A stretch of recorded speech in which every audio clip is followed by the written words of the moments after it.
The border between Pakistan and Afghanistan is more than a line. It's a living wound, dividing the Pashtun heartland and fueling decades of mistrust. The Durand Line, stretching over 2,600 kilometers, splits families and tribes, ignoring cultural realities that predate both states. For generations, people crossed freely, their loyalties tied to clan, not country. This porous border became a corridor for trade, migration, and militants, turning geography into a source of endless conflict. Pakistan sees the Durand Line as a legitimate, permanent border, a colonial legacy that secures its frontier.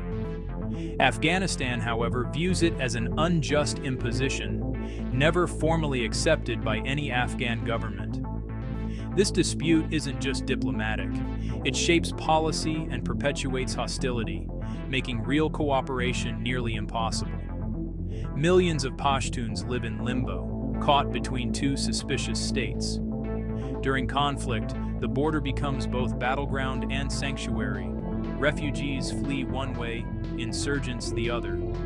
The Durand Line is the physical embodiment of shared history and deep division, a symbol of a conflict that shapes the fate of millions. Understanding this border is key to understanding why peace remains so elusive. The roots of this conflict trace back to the 19th century Great Game between Britain and Russia. Afghanistan, caught in the middle, became a buffer state as the British sought to secure India's northwest frontier. In 1893, under pressure, Amir Abdur-Rahman Khan signed the Durand Line Agreement with British India, ceding vast Pashtun lands. The line ignored ethnic realities, dividing communities and sowing seeds of resentment.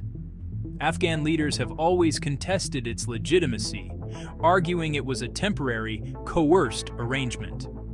When Pakistan emerged in 1947, Afghanistan refused to recognize the border, insisting the agreement died with British rule. The call for Pashtunistan, an independent Pashtun state, became a rallying cry in Afghan politics, alarming Pakistan. For Pakistan, any challenge to the Durand Line threatens its very existence. This unresolved border dispute remains the primary driver of suspicion and instability between the two nations. The Durand Line is not just history, it's a living, divisive force. The 1979 Soviet invasion of Afghanistan thrust Pakistan onto the front lines of the Cold War. Backed by US and Saudi funds, Pakistan's ISI became the main conduit for arming and training the Afghan Mujahideen. Peshawar turned into a hub for fighters, spies, and aid workers. Pakistan favored Islamist factions, believing they'd be reliable allies, unleashing weapons and radical ideologies that seeped back home. The war's end in 1989 left Afghanistan in ruins and Pakistan deeply radicalized. The US withdrew, leaving Pakistan to manage the chaos as Mujahideen factions plunged Afghanistan into civil war. Pakistan continued backing proxies, hoping to shape Afghanistan's future. The Soviet-Afghan War ended, but its consequences would haunt the region for decades. Amid Afghanistan's civil war, the Taliban emerged in the early 1990s. Pashtun students promising order through strict Islamic law. Their rapid rise, capturing Kandahar and then Kabul, was aided by Pakistan, seeking strategic depth against India. Pakistan provided funding, arms, and guidance, seeing the Taliban as a means to secure its western flank. By 1996, the Taliban ruled Afghanistan, imposing harsh laws and offering sanctuary to militants like Osama bin Laden. Only Pakistan, Saudi Arabia, and the UAE recognized their regime.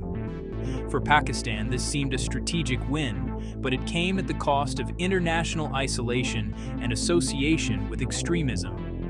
The Taliban, though supported by Pakistan, were never mere puppets. They harbored their own ambitions and militant allies. The alliance brought dangerous complications as Afghanistan became a haven for global terrorists. Pakistan's quest for influence had created a volatile, unpredictable neighbor. The events of 9/11 would soon upend this fragile arrangement. After 9/11, the US invaded Afghanistan, toppling the Taliban and forcing Pakistan into a difficult alliance with Washington. President Musharraf sided with the U.S., cutting official ties with the Taliban and providing bases and intelligence. Yet, elements within Pakistan's military and intelligence kept covert links with the Taliban, hedging against a future U.S. withdrawal. Billions in U.S. aid flowed to Pakistan, but American frustration grew over Taliban sanctuaries in Pakistan's tribal areas. The Taliban regrouped, launching a fierce insurgency from these safe havens. Pakistan, meanwhile, suffered thousands of casualties fighting its own militants, like the TTP. Kabul accused Islamabad of orchestrating the Taliban insurgency. Pakistan denied it, blaming the terrain and its own victimhood. The trust deficit widened, with cross-border attacks and heated rhetoric becoming routine. The border dispute and proxy wars deepened mutual suspicion, even as both countries faced a common enemy. The alliance was fraught, dysfunctional, and ultimately unsustainable. In August 2021, the U.S. withdrew, and the Taliban swiftly retook Kabul. Pakistan's establishment saw this as vindication. Its former allies were back in power, and strategic depth seemed achieved. But the victory was hollow. The Taliban's return triggered economic collapse and a humanitarian crisis in Afghanistan, threatening Pakistan with new refugee waves. More troubling, the Pakistani Taliban, TTP, resurged, launching attacks from Afghan soil. Islamabad expected the Taliban to curb the TTP, but they proved unwilling or unable. The border grew more volatile, and the hoped-for stability vanished. Pakistan's proxies now harbored its enemies, turning strategic depth into a nightmare. The government in Kabul, far from pliable, was independent and uncooperative.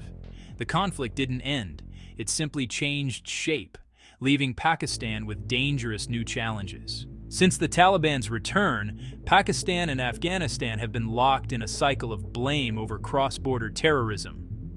Pakistan accuses the Taliban of sheltering the TTP, pointing to rising attacks as evidence. The Taliban deny official support, calling Pakistan's problems internal, and counter-accuse Islamabad of backing their rivals, ISK. This blame game has real consequences: border closures, deadly clashes, and mass expulsions of Afghan refugees from Pakistan. Each side sees itself as the victim, deepening mistrust. Decades of proxy warfare have come full circle, with both countries feeling betrayed. Every attack prompts new demands and countermeasures, fueling hostility. The trust deficit is now deeper than ever, preventing any real cooperation. The border remains a flashpoint, with no end to the cycle in sight. As of October 2025, the Pakistan-Afghanistan border is a militarized flashpoint. Pakistan has launched cross-border airstrikes against alleged TTP targets, escalating tensions. The Taliban respond with defiance, reinforcing positions and warning of severe consequences. Skirmishes and tit-for-tat attacks risk spiraling into wider conflict. The border is now actively contested, not just porous. Economic fallout is severe. Border fencing and restrictions devastate Pashtun communities, strangling trade and fueling resentment. The expulsion of Afghan refugees has created a humanitarian crisis and severed vital social ties. With little international mediation, the conflict simmers dangerously. Regional powers urge restraint, but a dangerous stalemate persists. The border region is the main arena for unresolved war, with both sides unwilling to back down. The future of Pakistan-Afghanistan relations stands at a crossroads. One path leads to escalating conflict, potentially a devastating war that neither nation can afford. More likely is a frozen stalemate, low-intensity conflict, economic disruption, and perpetual mistrust. The only hopeful path is de-escalation and pragmatic cooperation, requiring both sides to abandon old strategies. Pakistan must treat Afghanistan as a sovereign equal. The Taliban must see that harboring militants threatens their own legitimacy. Dialogue, security guarantees, and economic incentives could lay the groundwork for peace.